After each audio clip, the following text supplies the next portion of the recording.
Jadi itu suatu istilah-istilah yang menyesatkan, yang jangan-jangan itu yang ingin Indonesia hancur gitu. Hubungan diplomatik sekaligus kita bisa dapat teknologinya, kita bisa dapat lobbynya, terus kita bisa dapat bisnisnya juga, semua kita bisa dapatkan semua gitu. Karena kan bagaimana suatu bangsa yang terkotak-kotak seperti itu bekerja sama akan sulit. Gitu. Tadi disebutkan juga bagaimana sejarah Islam dalam dinasti Abbasiyah itu kan cukup maju.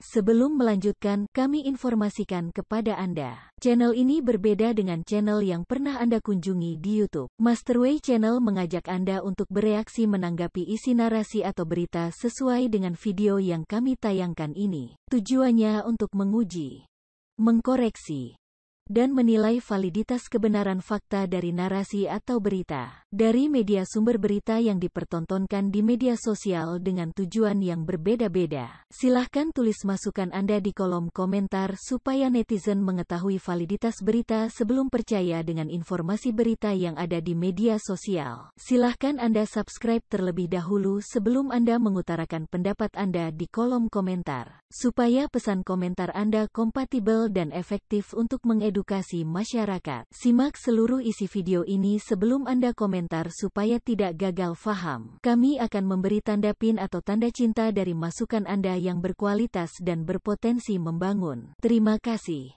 Dan salam damai bersama Masterway untuk Indonesia. Boleh komentar? Ya, silakan, Pak Kacamata.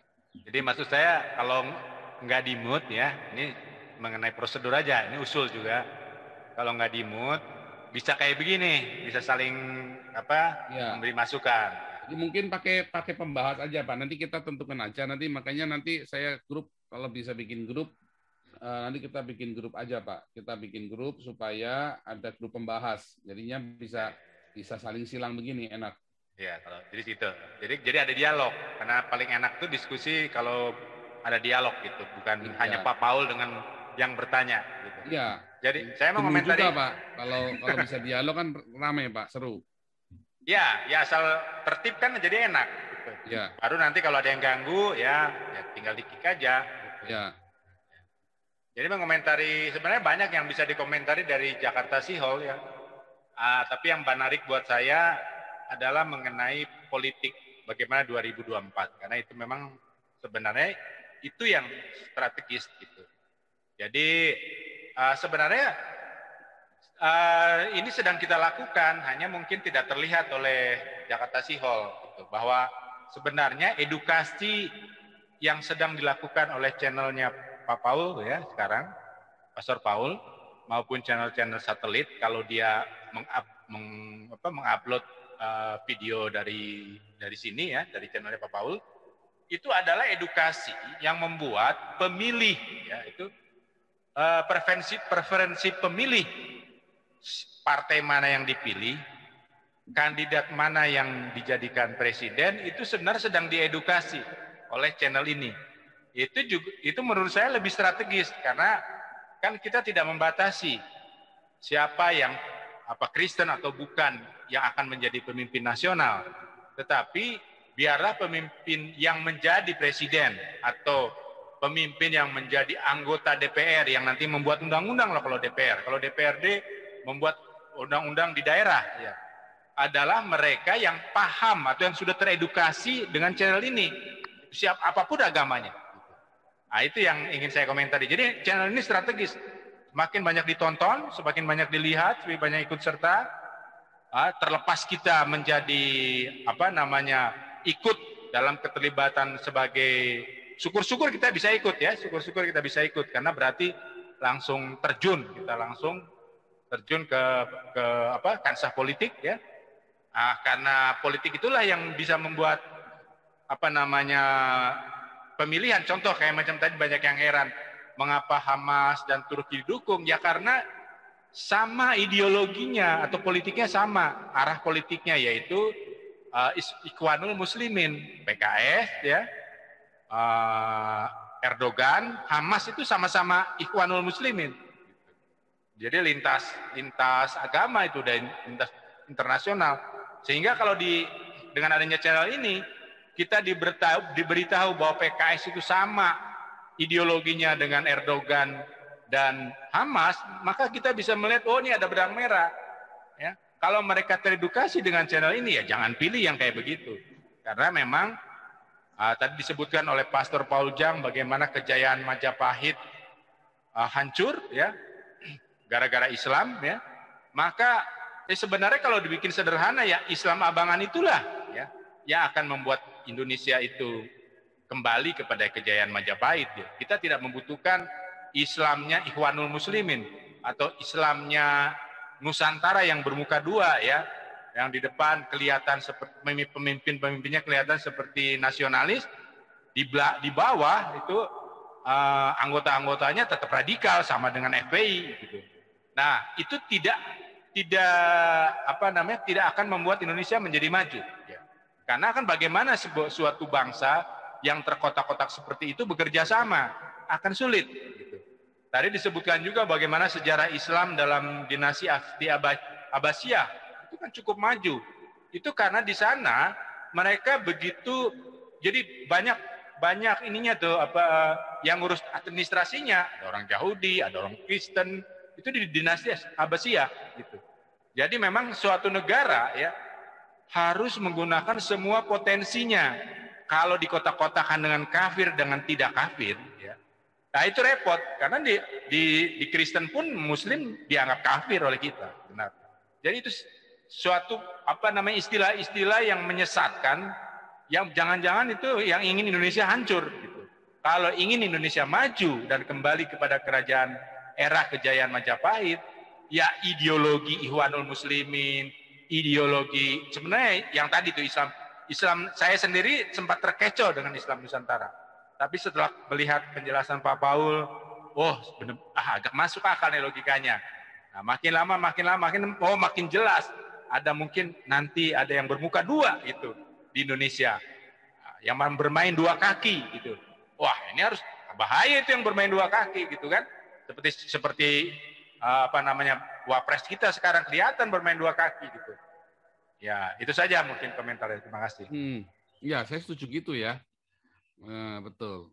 Nanti ini Pak Raja Uti tadi mau komentar, silakan Pak Raja Uti. Shalom, Pastor. Ya, shalom. Sebenarnya sih justru channel ini sudah melakukan segalanya yang tadi yang seperti yang dikatakan Bro ini Gajah Mada, mengedukasi masyarakat banyak hal ya tentang politik juga, walaupun kita bukan channel politik ya memang ada kalanya kita harus mau tidak mau membahas ke arah sana juga. Terus juga saya tetap orang yang tidak setuju agama Kristen itu dibawa-bawa ke dalam dunia politik. Orang Kristen boleh berpolitik ya atas nama pribadi, tapi bukan membawa agama atau organisasi agama seperti yang dilakukan oleh PGI ini kan. Mereka campur urusan yang lain-lain, urusan pemerintahan gitu ya. Nah, saya tetap nggak setuju yang seperti itu. Ya, PGI ya harus ngurusnya ya urusan seputar gereja dan umat Kristiani internal gitu. Bukan ngurusin KPK gitu ya. Nah, atau ngurusin rumah sakit mau dijual misalnya gitu ya. Ada isu-isu terakhir saya dengar seperti itu. Mudah-mudahan itu nggak benar gitu. Terus kemudian masalah hubungan dagang, saya kira kita perlu memang membuka hubungan dagang kalau perlu, tapi sebenarnya tanggung sih. Apa sih yang bisa kita dapat dari kantor dagang? Hubungan diplomatik sekaligus kita bisa dapat teknologinya, kita bisa dapat lobbynya, terus kita bisa dapat bisnisnya juga, semua kita bisa dapatkan semua gitu. Bertahap, Pak. Negara Arab sudah ini. Maksudnya bertahap, jadi hubungan dagang dulu. Ya bolehlah kalau mau dibuat seperti itu juga, tapi ya menurut saya sih tanggung sih Pak. Kalau saya, ya kita beda pendapat soal itu ya Pak ya. Nah, tapi kalau memang mau bertahap juga ya nggak apa-apa. Daripada sekarang ini kita nggak punya hubungan apapun, baik dagang maupun diplomatik, tapi kita teriak-teriak untuk menegakkan perdamaian dunia. Nah ini kan sulit. Bagaimana kita mau meningkatkan peran Indonesia ini dalam pergaulan internasional? Kemarin juga perjanjian damainya itu intelijen Mesir yang lebih banyak berperan kan daripada Indonesia kan gitu. Dia memang susah kalau kita mau misahin orang berantem. Kalau orang yang berantem ini nggak satunya justru musuh kita, dia nggak akan mau.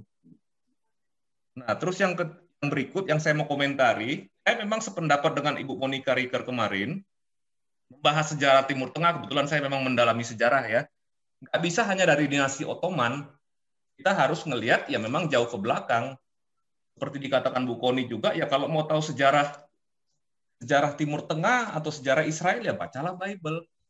Itu mungkin 2000 tahun sebelum Masehi dia mulai turun waktunya gitu. Jadi nggak bisa dipotong kira-kira tahun 1800 sekian ketika mulai ada Balfour Declaration, nggak bisa dipotong sampai di situ menurut saya ya gitu ya.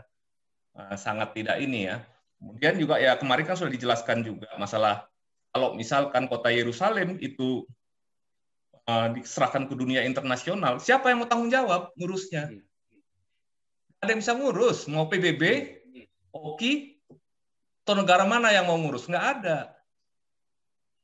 Karena sebenarnya yang paling idealnya seperti sekarang ini, semua agama bebas untuk beribadah di sana. Terus yang berikut, kalaupun masalah isu Israel ini, Israel itu real, sudah nyata, sudah sebagai suatu bangsa, dan dia sudah ada memang. Tidak mungkin Israel itu dilenyapkan dari muka bumi atau diusir ke laut, itu nggak mungkin. Saya kira nggak mungkin dengan kondisi yang sekarang ini. Jadi kalau memang mau timbul perdamaian, ya memang dari kedua belah pihak harus ada ketulusan untuk mengakui satu sama lain.